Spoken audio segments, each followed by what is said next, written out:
For today's video, ay papakita ko sa inyo ang exercise gamit ang cane. At ito ay malaki rin na naitulong sa akin. Base rin ito sa aking experience na isinashare ko sa inyo. At disclaimer lamang po, ako po ay hindi eksperto at hindi rin po ako doktor at hindi rin ako professional physical therapist.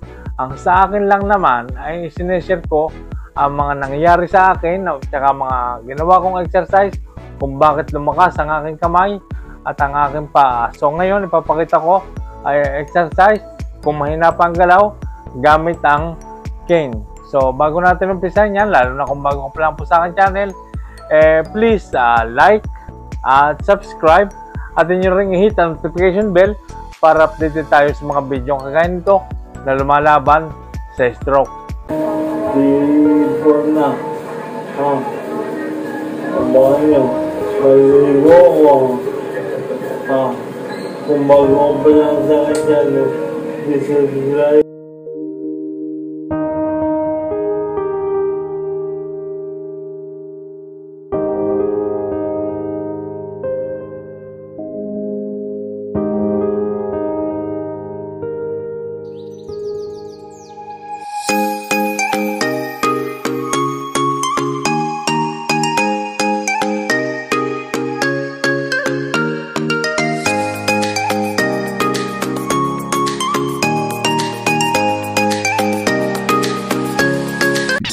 Ngayon, umpisa na po natin. Ayan. Dito po, hawakan po natin ng cane. Ayan. Tapos tutulak po ng ganyan. Ayan. Kahit dandahan lang siya at medyo mahina pa ang galaw, ganyan. Ngayon, kung wala pa pong grip, ang inyong daliri, ay meron po tayong ganito. Ayan. Para po ito may grip ang kamay. Baliktad. Ayan, ganito po ang pagkakabit niyan.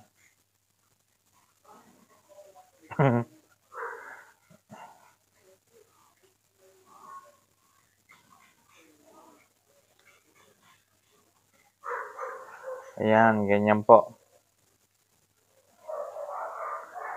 Ayan. Kung wala po kayong ganito, meron po ako nito sa akin pong yellow basket. Ayan, ganito po. Tapos susuot po doon. Ayan, para may sarado siya. Oh. Tignan nyo. Doon po susuot. Ayan. Tapos pwede po tayo magpatulong sa sino membro ng pamilya. So, ayan. Tapos meron po siyang bukas. Ayan. Doon po natin ipapasok ang handle po. Yung hawakan ng tungkod. Ayan. Ayan, tapos nakaganyan po. Ayan, wala na po yung kawala. Ayan, o, di may grip na. Di ba? So, umpisa natin. Dito natin lalagay sa kanan. Ayan, itutulak po natin parang kakambyo. Ayan. Ayan, ganyan po. Dandahan, ayan, pwede natin gawin yan ng 10 repetition kung kaya. Ayan, medyo mahina pa. 5, baba pa baba. Ayan, ganyan po. Para for example po, ganyan. 1, 2, 3, 4, and 5. Ayun, ganun po. Tapos sa sunod po, dito po, ilalagay po natin sa gitna. Yan. Tapos nakadiretso po, nakadiretso yung ganyan ng kamay. Yan. Malayo po ang distansya, yung nakadiretso yung kamay. Tapos pag ganito naman po. Padiretso. Yan. Pwede natin gawin yan na 10 to 5 repetition.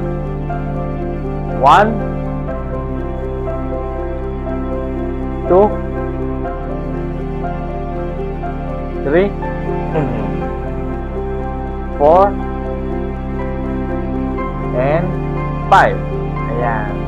So, sunod naman po. Dito ulit. Ayan. Ganyan. Dito naman po sa labas. Ayan. Ganito po. 1, 2, 3, 4, and 5. Ngayon, kung mahina pa, pwede pong tulungan ng malakas na kamay. Ayan. Ayan, para po ganito, yung kanina, pag ganyan, ayan. Dito po sa siko, ang tulak. Pero syempre, bibigyan pa rin natin ng puwersa ang affected na kamay. Ayan, para hindi lahat ay ang gumagawa ay yung malakas na kamay. Para mabigyan din natin siya ng lakas. Ayan, at ito po ay talaga nakatulong sa akin. Ayan. Ito ay base sa aking experience, ha. Isa rin na nagpalakas sa aking kamay. Ayan, sineshare ko sa inyo para lumakas din ang inyong kamay na kahit konti matulungan dahil sa pamamagitan ng mga exercise na ganito. Ayan. Tsaka yung ganito ang pinakahuli. Tapos yung sa gitna, papaganyan. Ayan, gawin natin yan lagi, araw-araw. Sunod naman natin gagawin ay tayo ay magsasagwan. Itataas natin to. Ngayon kung medyo bagsak na ang balikat, ay medyo masakit ito. So, wag natin pepersahin ng mataas na mataas kung talagang siya ay masakit pa. Ayan. So, tutulungan din po na malakas na kamay. Gagawin po natin ay sagwan. Kapag ganito po, pag ganito yan po, yan, para ka nasa bangka lang, pero itataas natin siya, dahan-dahan. Ayan. Kung kaya nyo itaas ng ganyan, ay mas maganda. Kung hindi pa, kahit hanggang kung hanggang saan ang kaya, kung saan yung pinakamasakit, di hanggang doon lang. Ayan. Kahit ganyan lang. Pero ganito, maganda, nakataas talaga. Ayan. Tapos pa ganyan. Tapos taas. Ayan. Na-exercise dyan ang balikat. Ayan. Ayan. Ganyan. So, bilangan natin, ha. 1, 2, ayan. So, may pwersa po yung malakas na kamay. Pero syempre, bubuhat din ito. Bumubuhat din yung affected. Kailangan meron ding manggagaling sa kanyang pwersa. Ayan. So, again. 1, 2, 3, 4, and 5. Ayan, gawin natin yan paulit-ulit. Sa tuwing umaga, isama natin yan sa ating daily routine. Gawin din nyo rin yan kung wala kayong maisip na exercise. Iyan po ang exercise. At yan po ay talagang nakatulong din sa akin at talaga namang naobserbahan ko na nagpalakas din at nagpagaan din ng aking kamay at saka ng baraso. At nakatulong din siya sa balikat. Yun po ang aking mga pinakitang exercises na gamit ang tungkod ay talagang malaki rin po ang may tutulong niyan. So yan po ay dagdag exercise para sa ating kamay. Dagdag therapy. Ayan, for self-therapy. Ayan, ang magiging therapist natin ay yung tungkod. Ayan, at malaki rin ang naitulong niya sa akin sa paggalaw na ibinabahagi ko naman sa inyo. So, gawin natin yan pagka tuwing umaga, mas maganda. Tapos, ulitin natin sa hapon. Ulit-ulit. At ito pong exercise na ito po ay para doon lamang po sa ang kamay ay may galaw na ng kaunti. Ayan.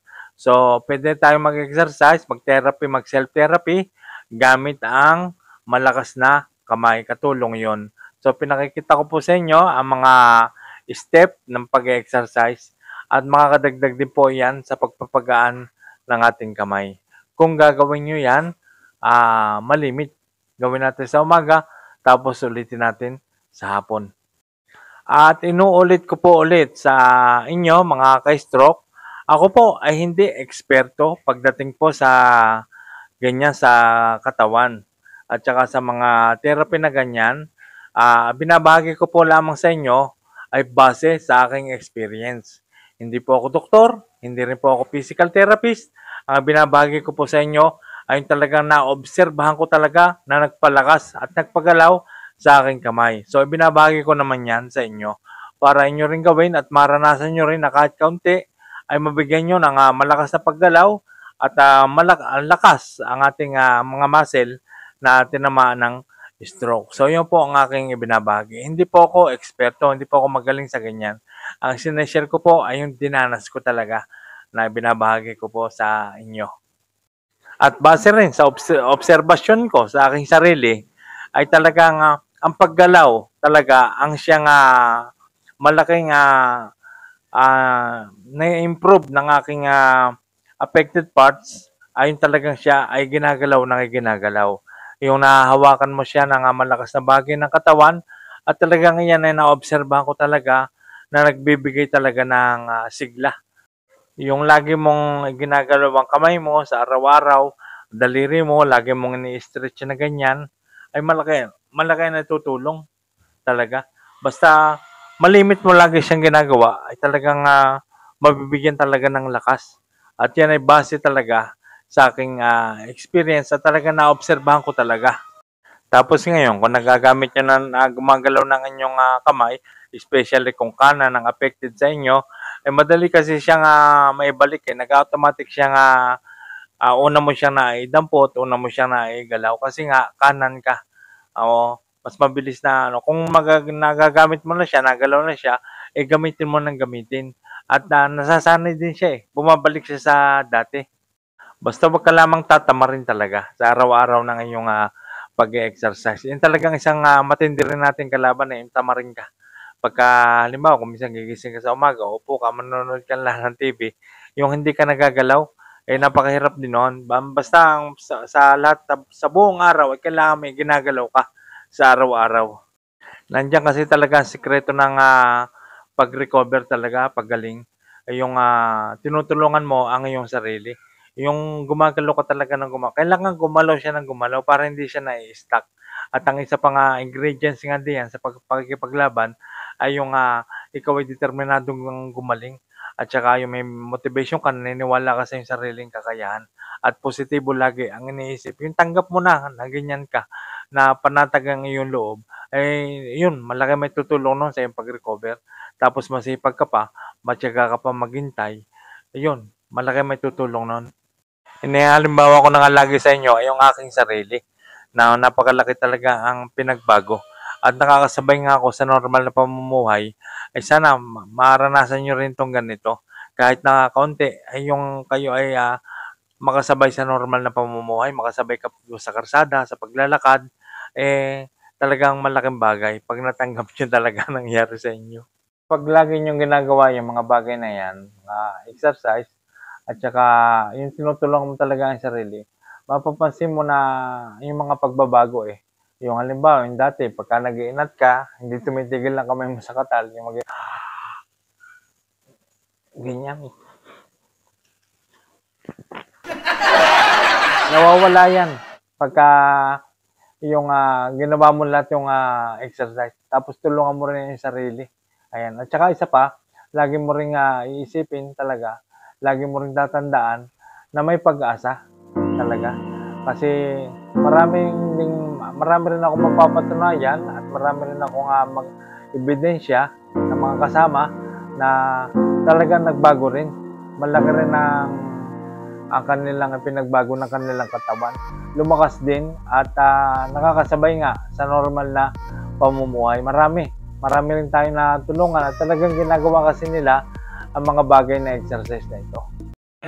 Shoutout nga pala kay muntik pa makalimutan kay Jerel Villamin. Ayan.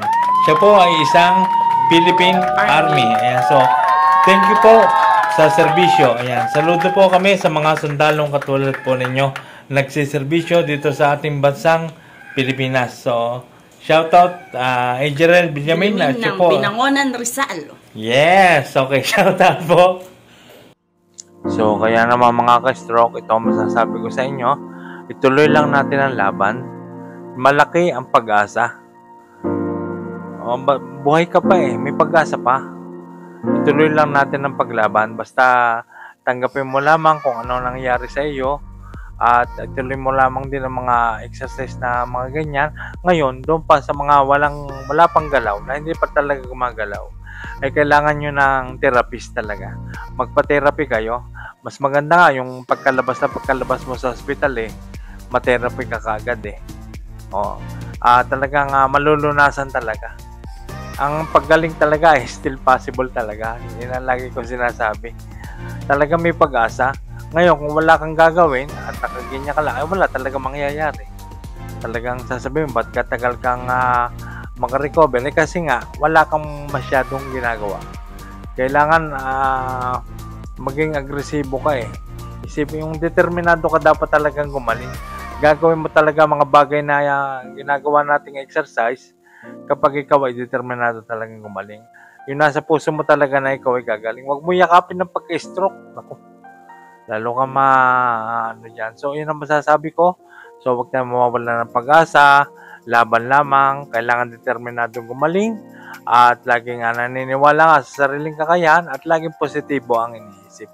At laging nating itanim sa ating isip na tayo laging may pag-asa. At isa pa nga, lagi nating isipin din na tayong lahat ay gagaling, lalakas, at titigas. So maraming salamat po sa panonood. And God bless po. And I love you all.